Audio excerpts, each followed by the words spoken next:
So listen, guys, we only take sponsors for the podcast that we at Green and Sklar's actually use ourselves, all right? So the people that I talk about, the people that I allow to put their stuff on our site, this is the stuff that we use. So for instance, how is it that we get through to the IRS in under 3 minutes? I mean, we have too many cases. I cannot have my staff on hold for hours on end trying to get through. We use Call ENQ. They guarantee you will get in under 3 minutes. I can assure you, usually it is under a minute. You call up, you will get right through. And I'm not joking, when we sat after using it for about 2 months and figured out we were going to cut somewhere around $50,000 to $60,000 of billable time off simply by using Call ENQ. And remember, because we do so much of this as a flat fee, that is money and time that falls right to the bottom line. All right, we've arranged with Call ENQ a trial for all of you, 200 minutes for $19.97. Go check it out. I'm telling you, it will literally change the way you interact with the IRS, and you will actually boost your bottom line. How do we manage our resolution practice? Tax Help software. All right, Tax Help software. It does a lot of things. One is this is how we get our transcripts, right? So we get all of the transcripts, we get that beautiful report it puts together, wage and earning, we get it all in one fell swoop. This is how we do our 433s and our offers in compromise, right? All of our forms get filled out, it applies all the standards, does all the attached schedules, everything. But the biggest thing about Tax Help software you may not realize is that because of intelligent ordering that runs every night while we're at home doing whatever, in the morning, we are alerted to everything that changes on our clients' transcripts. For instance, this morning, I actually know one of my clients' offers have been accepted. I haven't even gotten the letter yet. The client hasn't gotten the letter yet, but it showed up on the transcript. A week ago, I told the client they're getting audited. Why? It was flagged in the transcript. All right. Tax Help software will become the cornerstone of your practice.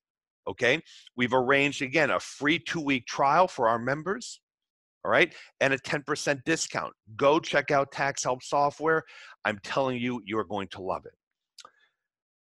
Lastly, how is it that we manage 21 people? You know, Jeff and I started Green and Sklar's 5.5 years ago with a part-time admin. We're 21 people today.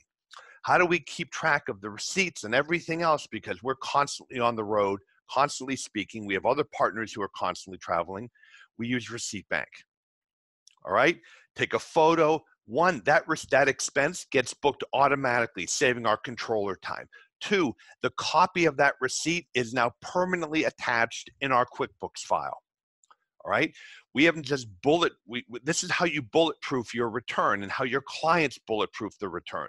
This way, if I lose the receipt, I eat it, I burn it, it doesn't matter. It fades, you know, that magnetic ink fades. You have that picture forever. And a picture in this case is worth 1,000 words or possibly a lot more money and heartache. All right, so go check out Receipt Bank, keep building your practices, all right, and enjoy the podcast. All right. Thank you, everyone, for joining us on this episode of the Tax Rep Network podcast. I'm Eric Green, and I'm thrilled that today we have joining me Andy Keyso. Andy is the current acting chief for the IRS's Independent Office of Appeals. In this role, he leads the Office of Appeals to fulfill its mission of resolving tax controversies without litigation on a basis which is fair and impartial to both the government and the taxpayer. And if you are listening and have never been to appeals, you don't know what you're missing. So no, it's appeals, and Andy, honestly, appeals really has, in my experience in doing this now for 22 years, really does overall a very good job at trying to get cases resolved. But just for some background for the listeners, prior to joining appeals, Andy has held several roles in the IRS, most recently as IRS Chief of Staff. He previously held positions at the IRS Office of Chief Counsel, including as the Associate Chief Counsel of the Income Tax and Accounting Division, where he led the organization responsible for interpreting the tax accounting and general income tax provisions of the Internal Revenue Code. Andy's also a member of the Pennsylvania Bar and a certified public accountant. He served as an adjunct professor at the Georgetown University Law Center's graduate tax program. So Andy, listen, thank you, welcome, and thanks for taking time out to do this. I'm thrilled you're here. Yeah, well, thank you for inviting me, Eric. I'm happy to be here. So I have to ask this because I read through your background, and of course, I was looking forward to sort of the questions that I knew I was going to ask you. But when I read your bio, I now have to ask. Before you joined or went into the appeals position, you were in the role of IRS Chief of Staff. Do you mind explaining what exactly that is? Like, what does the IRS Chief of Staff actually do? I didn't know there was one. So I'm just curious if you don't mind just sharing kind of what is the role of Chief of Staff? Well, it's an interesting role, actually. I mean, the Chief of Staff is responsible to basically ensure that the commissioner has what he or she needs to be prepared for whatever the issue of the day is. And our commissioners generally have a full calendar. They're always meeting with IRS executives or external stakeholders, practitioner groups, et cetera, leaders or staff of Treasury and members of Congress, and any advance information that the Chief of Staff can get to the commissioner about those meetings or to help prepare the commissioner for those meetings is a big part of the job.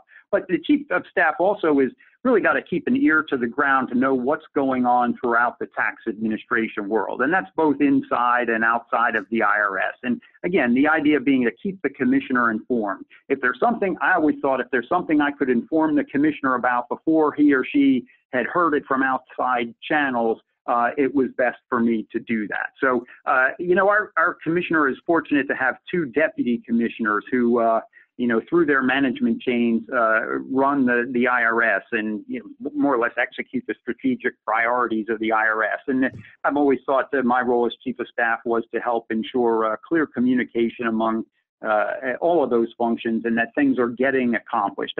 I will say it was one of the more interesting jobs that I've had in my IRS career. You really get to see tough and important issues facing the IRS and have a role or a seat at the table and working with really an extraordinary team of people that lead and manage our federal tax system collects 96% of the revenues that fund the United States of America. And to, work through those issues day in and day out with the commissioner and the deputy commissioners really was a fascinating job. So, interesting is I dealt with Terry Lemon and, I know Tom Cullinan, obviously, when he was in private practice. Are they filling those roles now? I know they went in and they're working with Chuck Rettig, who, by the way, Chuck Rettig is our current commissioner. If you're listening, if you weren't aware of that, have they, is Tom Cullinan in that role, or am I mistaken?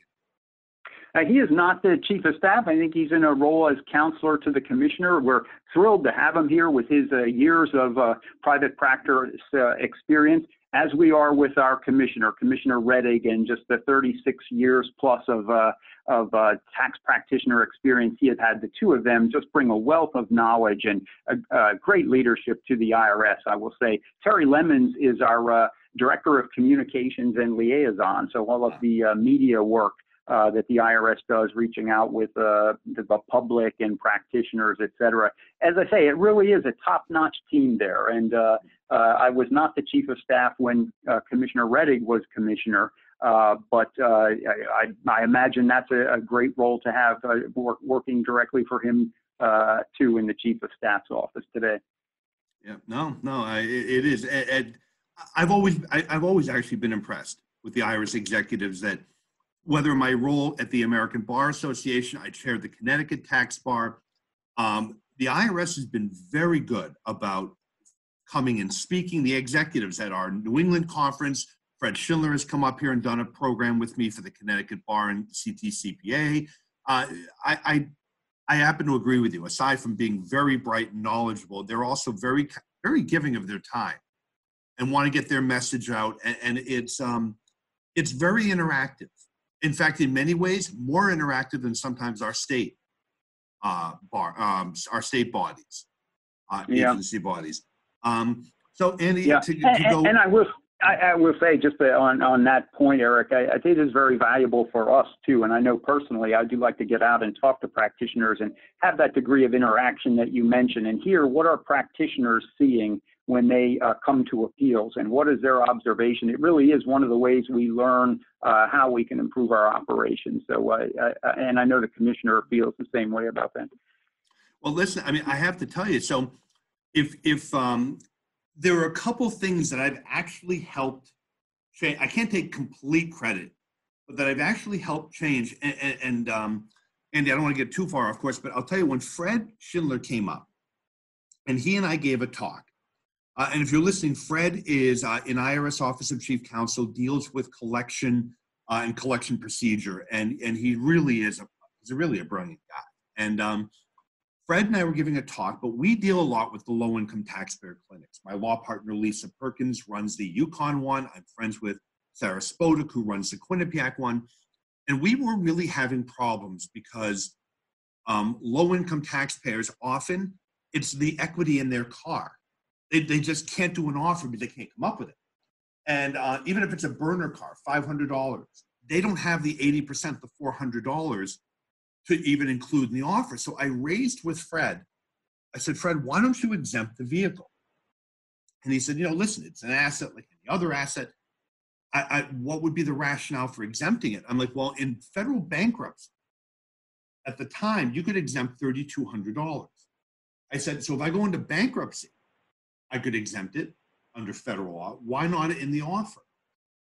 And, Fred looked at me, he thought about it. I said, I hadn't really thought of that. He said, let me give that some thought. And I told him, I said, this is like the number one, compliance and this are the number 1 and 2 problems with low-income taxpayers. They don't have records, so getting them into compliance is always a problem. But this little bit of equity in the car sometimes is what is the deal breaker. And Fred went back and he called me about 6 months later, and they adopted that. Now, when you do an offer, it's now $3,450 exemption for a vehicle because it's indexed for inflation. And so to come full circle, you guys do listen to us. And it is very helpful when we can make suggestions that are well-formed and that you guys, you folks can look at it and say, is it a good idea and can we make this work?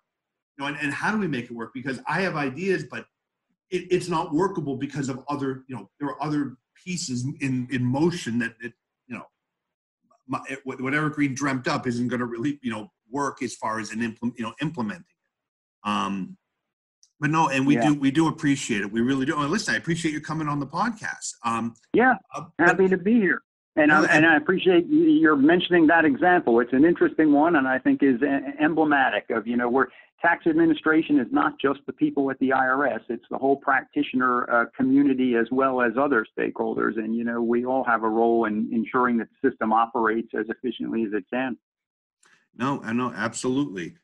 So to get back to appeals, not, where you are now, where is appeals now as far as staffing? Because I will tell you, the reduction in the force over the last several years between retirements and the closing of offices, it's been problematic.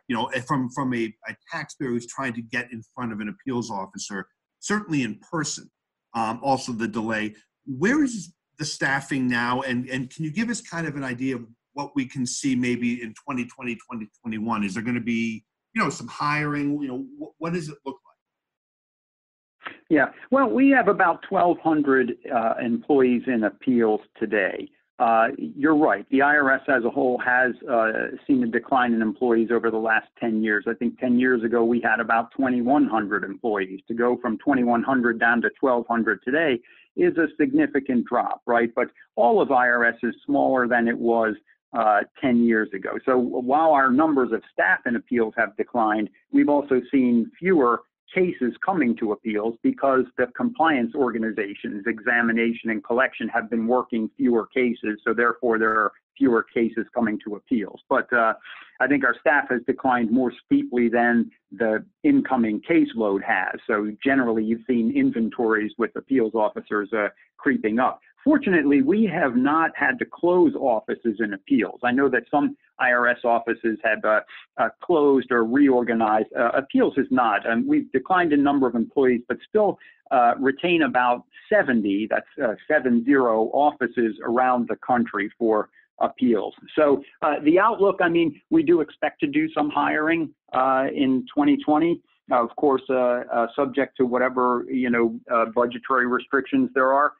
We do have a fairly seasoned workforce, experienced workforce in appeals. And so, we faced attrition through retirement, probably to the tune of about 10% a year these days. And so backfilling behind that attrition is important. I always think that, one of the issues is running appeals is not like running an audit function or a collection function where you say, well, if we have fewer people, we'll do fewer audits or take fewer collection actions. You don't have that choice. Yeah, we don't have that choice. We have to work every case as it comes in, right? So there is an inventory that goes into a queue, and then we'll work it as we get to it. And, one of the things I emphasize with our employees here in appeals is, you may feel like your inventories are higher, and you may feel like, there's a queue of inventories coming in, but it's important that we can't take shortcuts on quality just in an effort to, feel like we need to churn out a caseload, right? We've got to ensure that every taxpayer's case is heard, and we're the place where the taxpayers come for a second look at what the examiner or the collections person did and say, is this within the bounds of the law? And, are there hazards here that this case ought to be settled? So it is important that our folks continue to, give a quality review of a case, listen to taxpayers, and hear what their arguments are and work the case. So yeah, inventories are a challenge. It's not an insurmountable challenge, and we look forward to fiscal year and calendar year 2020 and doing some more hiring and bringing some more professionals into appeals.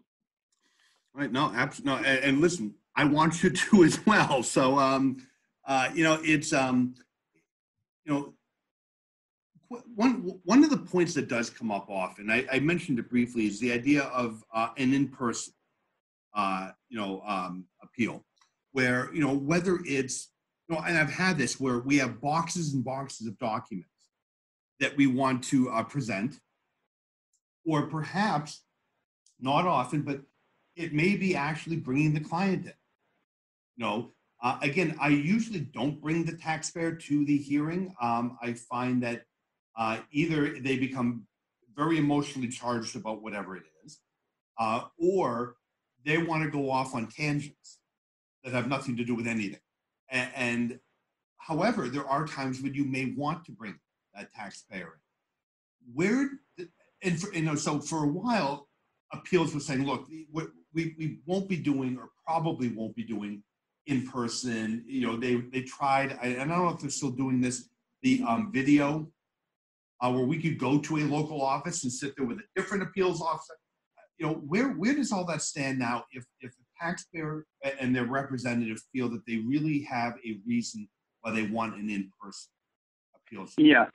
Right. Yeah, that in-person conference is an interesting one. The short answer to your question, where does it stand today, is we believe if the taxpayer wants an in-person conference, the taxpayer or their representative, then they ought to be the ones who decide that and say, I would like an in-person conference. You're right. In the past, our appeals officers could say, well, we can just as well wrap this up by phone. You don't need to come in. I think our view today, and our policy reflects this today, is that it's the taxpayer's decision. And if the taxpayer wants an in-person conference and they're willing to work with us on the location of it, we're not like the U.S. Post Office where we're in every town around the country. As I said, we have 70 offices. But if you're willing to travel a little bit and, we get an appeals officer in geographically close to you there, we will accommodate that. So that's the short answer to the question. I will say, yeah, we are not doing what you refer to as, you go to your local appeals office and then get on the phone with an appeals officer in another office to facilitate an appeals conference. We had explored that a little bit, but decided to abandon that approach. It was not really a great use of resources. Taxpayers were not thrilled with it. Taxpayers want to be dealing with the appeals officer on their case and not two appeals officers, one serving as a conduit to call halfway across the country. So, yeah, if a taxpayer wants an in-person conference, we'll give it to them. I will say, Eric, it's funny that, traditionally about 90% of appeals conferences are conducted over the telephone. And I'll throw that statistic out sometimes, and people are surprised by that. And they thought, oh, I thought all appeals conferences were in person. But, the vast majority of cases, whether it's a collection due process hearing or a correspondence exam that you want to appeal the results of, are fairly straightforward and can be handled over the telephone. And I think importantly, practitioners, taxpayers find it to be an efficient, cost-effective way rather than, traveling or paying their practitioner to travel to an IRS office. So I think we'll always do telephone conferences, but I do think we always need to have that option available if taxpayers want it, to come in person and meet with an appeals officer. And I think your point is a good one. I mean, as the practitioner, you may question whether it's valuable to bring the taxpayer in, but you as the practitioner may want to sit across the desk from an appeals officer because you've got, voluminous books or records or something you need to show, or you just feel that you can better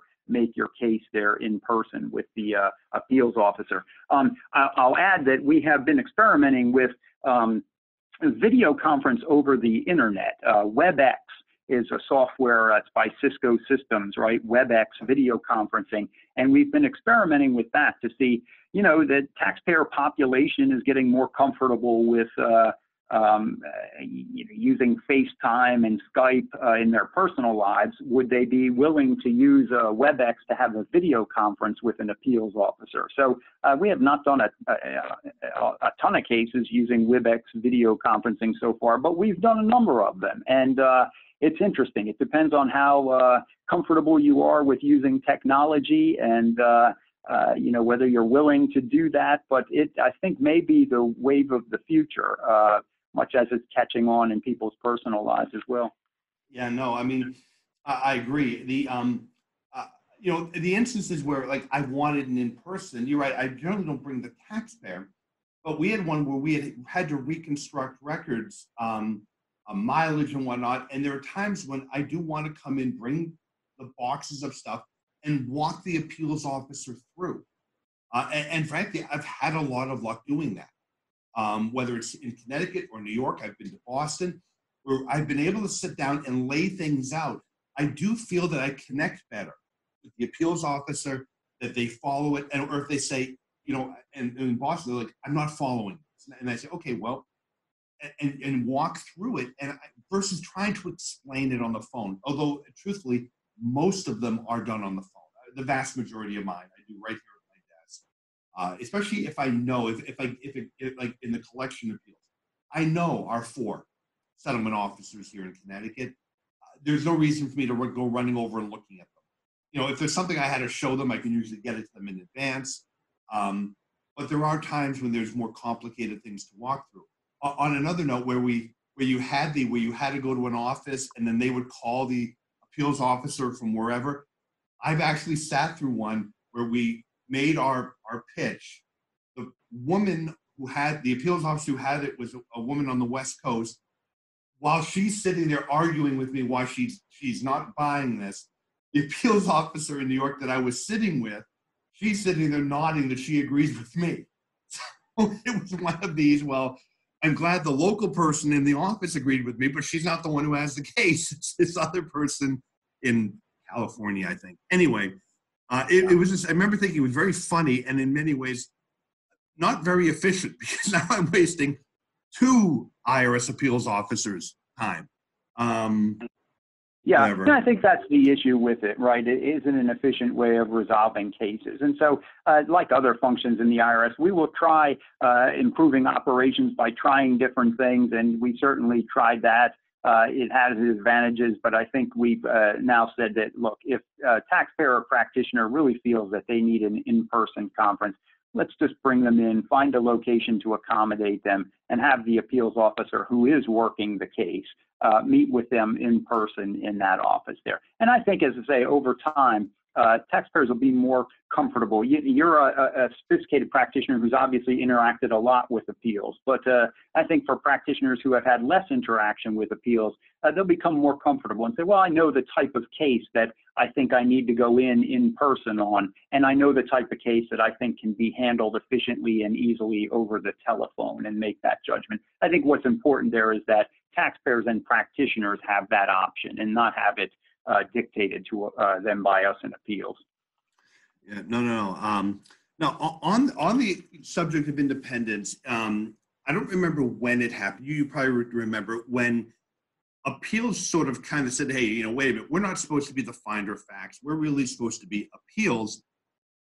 And they rolled out what was referred to then as AJAC, right? Appeals Judicial Approach and Culture, which was, again, for the folks listening who don't know what I'm talking about, people, frankly, it was people like me who ended up really abusing the system. The moment I got to the point where the auditor was being, I felt that the auditor or the revenue officer, they had to issue the final notice, but more the auditor was not being reasonable.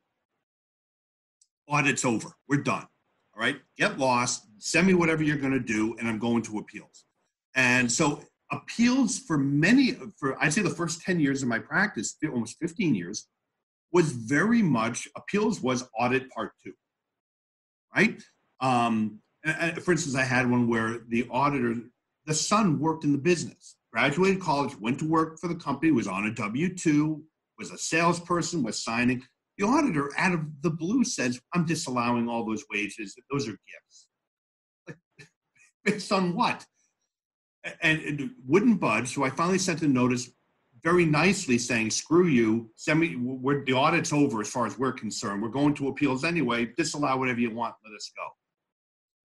Well, which, by the way, isn't correct either. So I was as bad an actor as the unreasonable auditor.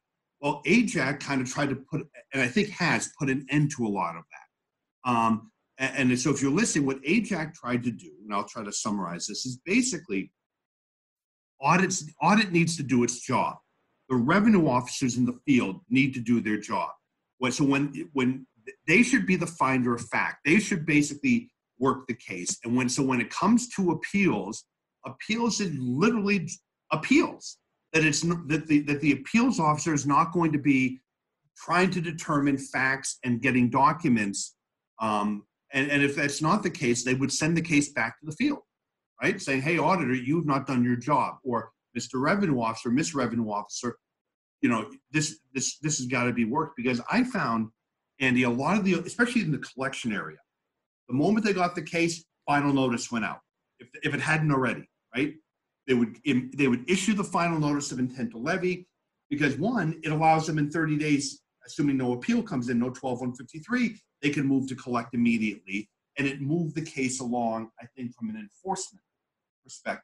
So we would have clients come in with these final notices. We're just filing 12-153s. We're just filing CDP hearings. And up at the CDP hearing, we'd be presenting the 433 with all the documents. Well, when AJAC rolled out, I wrote a scathing column saying, you're going to send everything back? I said, this is going to be a nightmare. It is a waste of time. This is going to drag everything out. The worst idea ever. In hindsight, and I don't know how many years it's been, maybe 6 or 7. Yeah, I think that's probably about right. Yeah, it's been fantastic. I'm willing to publicly eat my words. I think the auditors try very hard to get everything right. The revenue officers will still issue the final notice, but if I file the 12-153, they will hold the case for a month and a half and try to come. For the most part, they will try hard to come to a resolution with us before it goes to appeals, which is not the experience I had before. So what I'm wondering is, from your perspective, how has appeals found this? Is it helpful? Has it reduced a lot of the, not maybe inventory, but the work that appeals had to do? Or is it kind of, I'm curious what your view is on the impact of the Age Act changes. Yeah. Well, it goes to the philosophy of what is the purpose of appeals. Should the purpose of appeals be to continue the audit, or as you say, is it just audit part 2 once you get to appeals? That certainly should not be the role of appeals. The audit should be completed and the case fully developed by the examiner, the revenue agent at that stage, or the collection case should be fully developed by the revenue officer or collection person at that stage. And the purpose of appeals is then when there's a controversy there. That is to say, the taxpayer disagrees with what the compliance person, auditor, collection person is saying. The case comes to appeals to consider it and say, okay, what are the competing arguments here? Is one side have the stronger argument? Is it possible to resolve this case somehow? The appeals officer should not be raising new issues that were not raised by the examiner, for instance. By the same token, the taxpayer should not be coming into appeals and presenting new information that they didn't present to the examiner and expecting the appeals officer to investigate that new information and determine how the law applies to it. The case should be, fully formed and developed before it comes to appeals, right? Much like it would be in the context of litigation. Both sides develop their case and then present it to a court. And we're certainly not a court, but it's that kind of idea there that, you don't want to encourage cases prematurely coming to appeals and then the appeals officer really working the case there. So we did make those changes 5-6 years ago or so, and I think you're right. As you suspected, there was a concern among many practitioners that, the bulk of cases will be sent back to appeals as, not quite ripe for appeals consideration. But,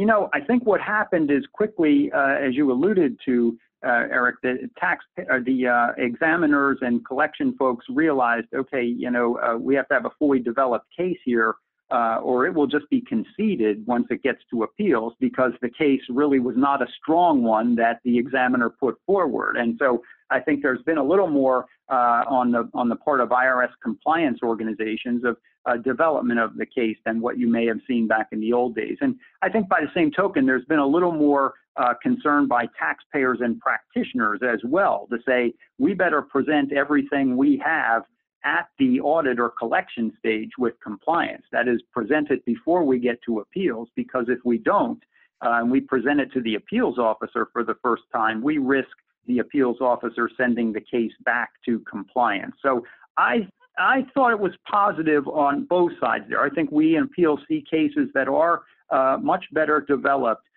these days. And I think it's really kudos to the folks on the examination and collection staff with the way they have, trained those folks to develop their cases. So I just think that has had good results for appeals. And I think our appeals officers understand today what their role is. Now, that's not to say that a case comes in, say a small audit case, maybe taxpayers claiming a child tax credit or something, and the examiner asked to prove that this is your child, and they didn't have a document available to show the examiner, and the examiner denies it, and the case comes to appeals.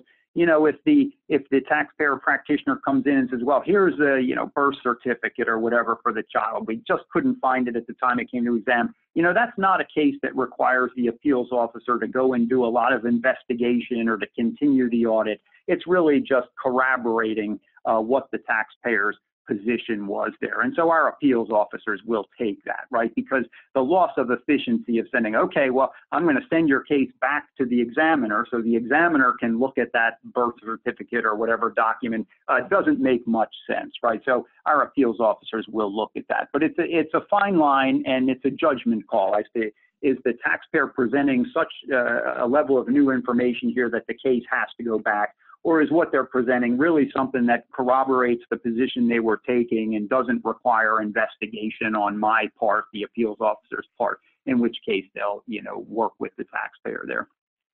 Yeah, now, talking about changes, do you mind updating us on the Taxpayer First Act, right? Congress passes the act, which does make changes, and I'm curious if you don't mind sharing with us and the listeners, what have the changes been that impact appeals, and sort of where are they right now? Yeah, the Taxpayer First Act was enacted last year in 2019 on July 1st, and it makes a lot of changes to IRS process and procedures and throughout Internal Revenue Service. There were some provisions that were specific to appeals. What I think is most important about the Taxpayer First Act and the provisions addressing appeals are this focus on independence, the independent office of appeals. The law codified the existence of the Independent Office of Appeals and attributed that name to it, Independent Office of Appeals. I think clearly showing Congress's intention that appeals is independent, not of the whole IRS, but independent of the compliance functions within the IRS. We're to give a fresh second look at a taxpayer's case. We are still part of the IRS. The appeals office is part of the Internal Revenue Service. The chief of the appeals office reports directly to the commissioner of the IRS and not to either of the deputy commissioners who manage the enforcement and collection exam functions. So that is an important hallmark of independence there. I think, the fact that we report directly to the commissioner. But, we instill in our folks here in appeals the importance of the Taxpayer First Act's emphasis on independence. So, recognizing that compliance and an auditor or collection person may have a certain view of an issue, that holds no weight with us. Our job is to look at what they cite as the law that's relevant to the adjustment, and look at what the taxpayer cites as the law relevant to the adjustment, and then weigh the two, and being impartial,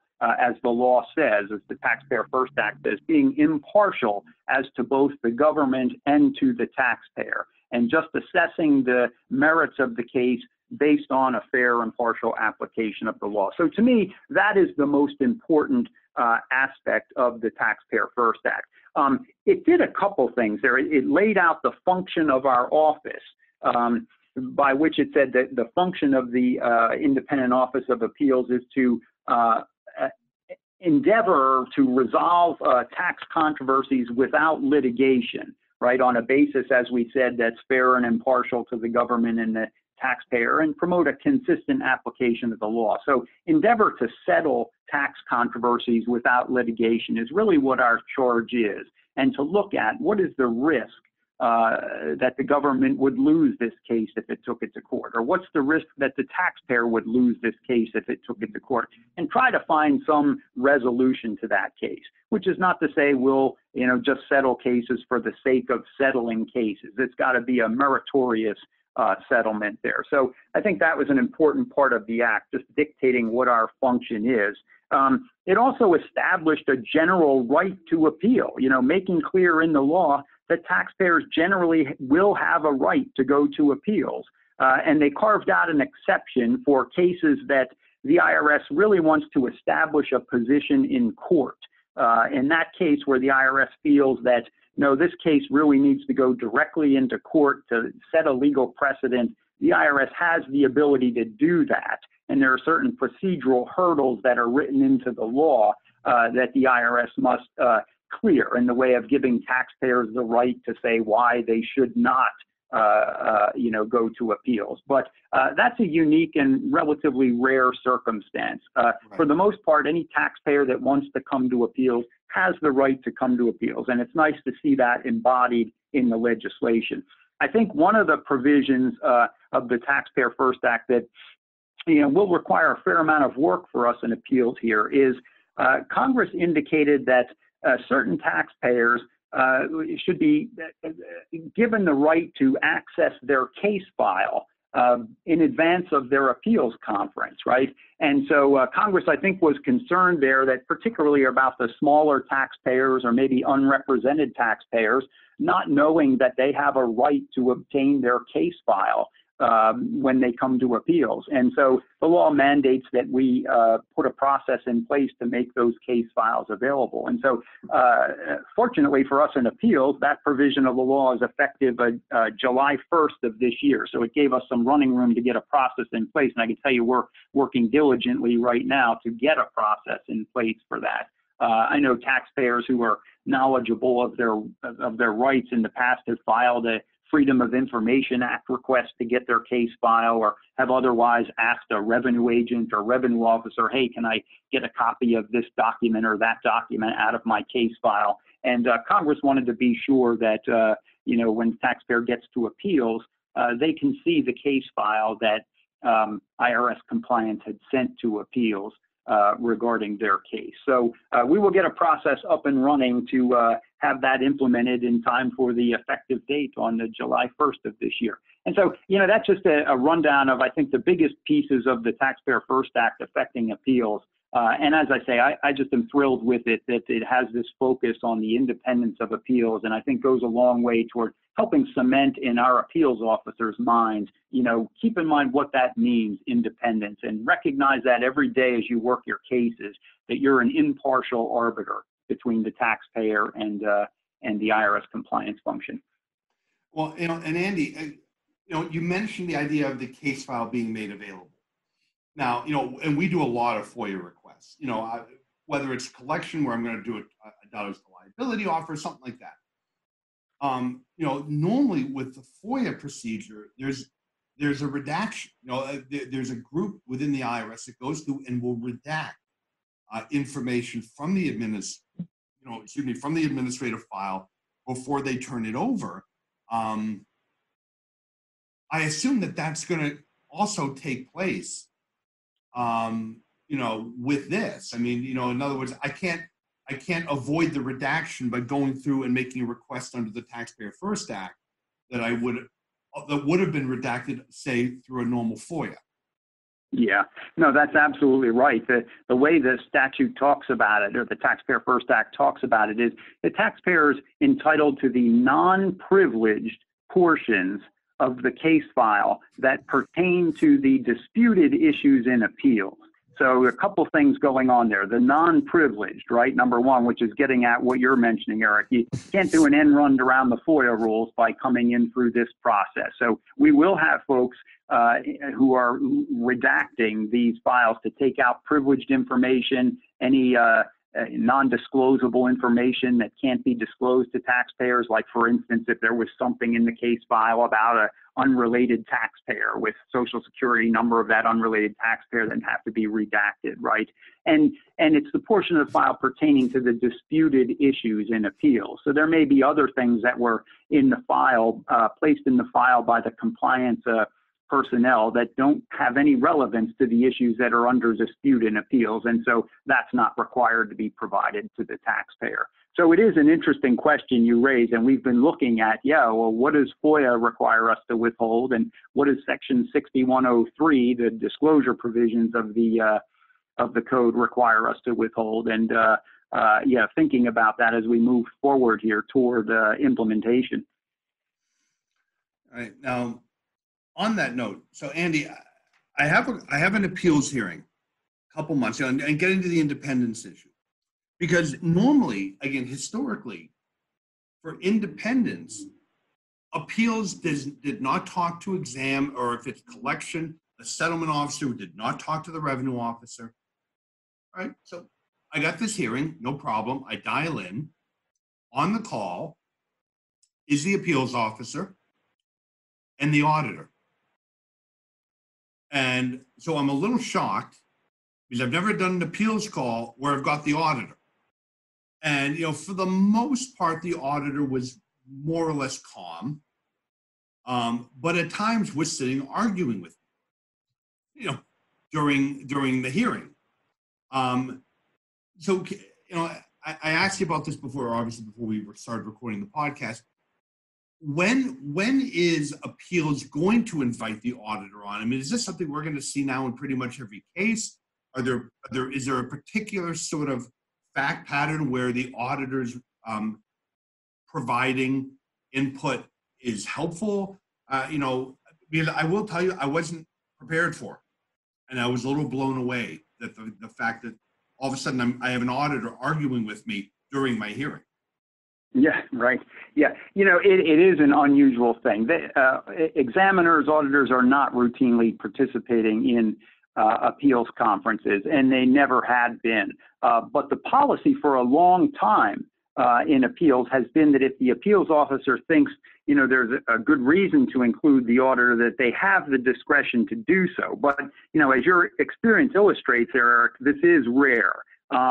It's interesting that in some cases, I think it's particularly collection cases, taxpayers or their representatives will ask us, to have the revenue officer, collection person participate as well as the appeals officer, because they've got some years that are in appeals, but they've got some years that are still with the collection compliance folks. And they'll say, well, if we can all get together in a room, maybe we can wrap up all the years together here, right? So I think that's the type of case that's more likely, where the taxpayer agrees to that, that they'll do that. But outside of that, in examination cases, although, as I say, there has been this policy that it's the discretion of the appeals officer to invite the auditor, appeals really does not need the auditor there. And frankly, the auditor is moved on to other cases in their inventory, and they don't really want to be there or feel that they have anything to add. The auditor writes up their case and sends their written submission to appeals, and that generally is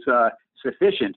But I don't want to let this issue pass without mentioning that, in the largest of our large corporate cases, the big multinational corporations where the examinations of those taxpayers often go on for years, they're audited by a team of examiners. And when those cases come to appeals, it's not just one appeals officer. There's a team of appeals officers who work those cases as well. You'll have the lead appeals officer. You'll have international specialists, maybe other specialists, financial product specialists, economists, all kinds of folks on the team. And what we've been exploring for the last 2 years or so is only in those cases is asking ourselves, is it valuable to invite the examination team into the room at the beginning of the appeals conference and have both sides sitting there, the examination team that did the audit and the taxpayer and their representative team? And then the appeals team can ask questions of both sides. Why do you think what they're saying is wrong, and vice versa?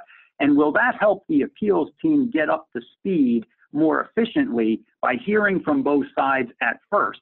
What is very important to keep in mind there, though, after that initial discussion of the facts and what the dispute is, then the examination team is asked to leave. And any settlement negotiations in those cases occur only with the taxpayer and their representative and the appeals team. So we have been experimenting with that for the last 2 years. But as I say, that's only in the largest of the large, multinational corporate cases. The situation you described, a significantly smaller, taxpayer audited by one auditor and then the case being heard in appeals by one appeals officer, the vast majority of cases, the examiner is not going to be present there. So I don't know the unique circumstances of that case or what the appeals officer was thinking was crucial there to have the auditor. That is a rare circumstance I think you encountered there. Yeah, no. And honestly, most of the cases that we have, there are very rarely really technical tax issues. Mostly it's a documentation issue. Every now and then there's something to argue about, but more often than not, I find it's really a documentation. Or lack thereof. That's kind of at the center of it. So look, Andy, I know our time is getting a little short. There's one more question I do want to ask you about, if you don't mind getting into it. Surely. When a taxpayer comes up to appeals, one of the things I've been very fond of talking about is, that appeals, unlike audit, appeals will consider, quote unquote, hazards of litigation, right? And I get asked often, but well, what does that mean? And I try to explain that the appeals officer does consider, if Eric is stupid enough to take this case to tax court, does the government have some risk here, and will factor that in, or at least consider that? Now, they may come to the conclusion they really don't have much risk. They really feel they've got, they've got a good, the IRS has a good case, but that is something to be considered. Can you sort of explain, for our listeners especially, sort of how does the hazard of litigation get factored in? I mean, how much weight is it given? Is it really, I would imagine it's really facts and circumstances, but, is there also a possibility, by the way, that they could decide based purely on hazards of litigation, meaning we don't think the taxpayer has the means to fight it? Which would be a little bit, which would be upsetting. That if you had employees basically saying we're going to take a hard position because we don't think they have the means to fight, which has nothing to do with fairness. Now it's purely economic. Yeah, no, that's absolutely right. That should not be taken into consideration. The taxpayer doesn't have the means to go litigate this, so therefore we're going to dig in and support the position of the examiner the full way. That is inappropriate and inconsistent with appeals, a duty of impartial consideration of the case. So I'm glad you mentioned that point, Eric.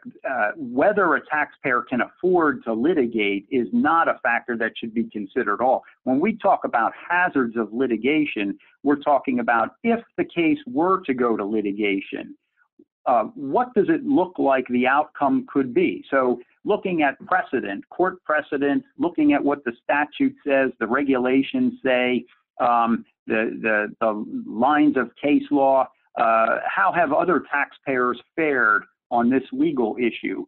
It'd be nice if everything were bright line clear in the tax law, but it's not. We have a rather lengthy tax code and regulations and a whole body of case law that unfortunately bring a lot of ambiguity. So most tax issues are not cut and dried, and the answer is, some courts have said this and other courts have said this.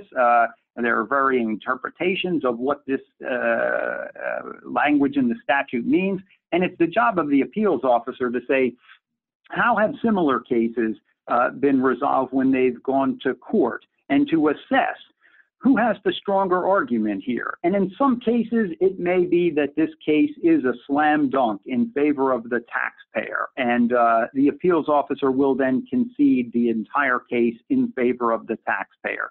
The opposite is also true. In some cases, the IRS has got it dead to rights, and the taxpayer just will not agree to that. And in that case, the appeals officer will not settle the case at all. They'll say to the taxpayer, well, you can take it to court if you think you're right. And some taxpayers indeed do just want their day in court. So we certainly settle cases where we concede entirely in favor of the taxpayer where it's warranted under the law, or fully support the examiner where it's warranted under the law. But then there are those range of cases where the law is ambiguous, and what are the risks there? And you could say, well, I think maybe one side or the other has the stronger case, but it's not 100%. And so we may say, look, is there a way we could settle this case? Would you be willing to settle it, at this percentage? And if the taxpayer is willing to settle it at a percentage that we think reasonably reflects the risk that to the two sides, if it went into court, we will settle it. And in fact, as I mentioned earlier, that is the purpose and function of our office, according to the Taxpayer First Act, is to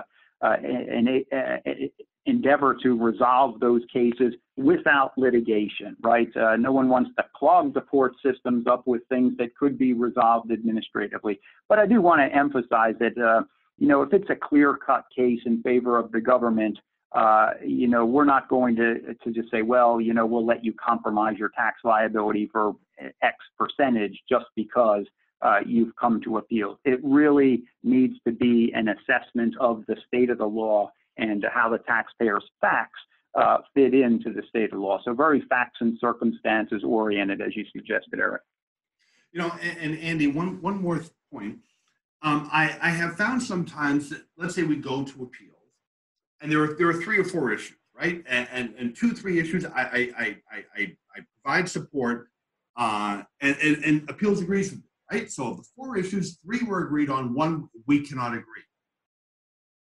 I said, okay, well, that one I might take to tax court. What appeals is going to do is they're just going to uphold the whole thing. And I've always found this very bothersome, like, wait a minute. We've agreed on the first 3. Now you're going to disagree because I won't agree with you on the 4th? And most of the time, that's what they do, is that if you're going to tax court, go on all 4. That they're not, in other words, that they're not going to settle what can be settled and let me go and fight with, about the others. Now, and if you're listening, there are some issues that appeals will agree to settle in the idea of settling everything, right? Like almost a hazard. Like, Eric, we'll concede these 3. We don't think it's 100%, but we'll concede these 3, you concede the 4th, and we're kind of, I wouldn't say meeting in the middle, but we're all going to be reasonable. And if I'm going to be unreasonable about 1, why should they be unreasonable about the other 3? Which I get. But there are times when I've actually provided the backup. So I think the 1 or 2 or 3 that I've got are not really hazards, really. It's more like we've settled those. Now there's this 4th issue we disagree on. Is there a stated position with not a position, but is the attitude at appeals that the settlement kind of has to be all encompassing, that they're unwilling to settle part and not the rest? Yeah, no, that is not. And we do plenty of what we call them partially agreed cases where, we have agreed on certain issues and then the taxpayer says, well, I want to go forward into tax court on these other issues. So, not knowing the particular case you had, I can't speak to it, obviously, but I will tell you, we do plenty of partially agreed cases. And that sounds like what you were describing there, that, if the parties agree, these 2 issues are pretty clear and we can settle them here. This one, we're just not able to reach a settlement. That can go on into tax court or maybe into mediation or something potentially in appeals. And that's really the way to do it. I think what's important there is, that decides, talk professionally as you describe, and attempt to reach agreement, keeping emotion out of the issue and just looking at what is the state of law that applies there. And, sometimes we recognize we can agree and settle some issues and send some to tax court, or, we really can't agree on any of them and let's send the whole thing to tax court, or we agree on all of them and let's settle the case in appeals, which I think is always a helpful outcome for everybody. Right. No, Andy, listen, thank you. I kept you longer than I promised you I would, but thanks for doing this. I appreciate the time. This has been very helpful. Look, I look forward to speaking with you again. Hopefully, depending if you're still as acting chief, we'll maybe see you at Mohegan Sun this fall. But thank you for this. This has been very helpful, and I appreciate the time. Yes, my pleasure. Thank you for having me, Eric. All right. Thank you.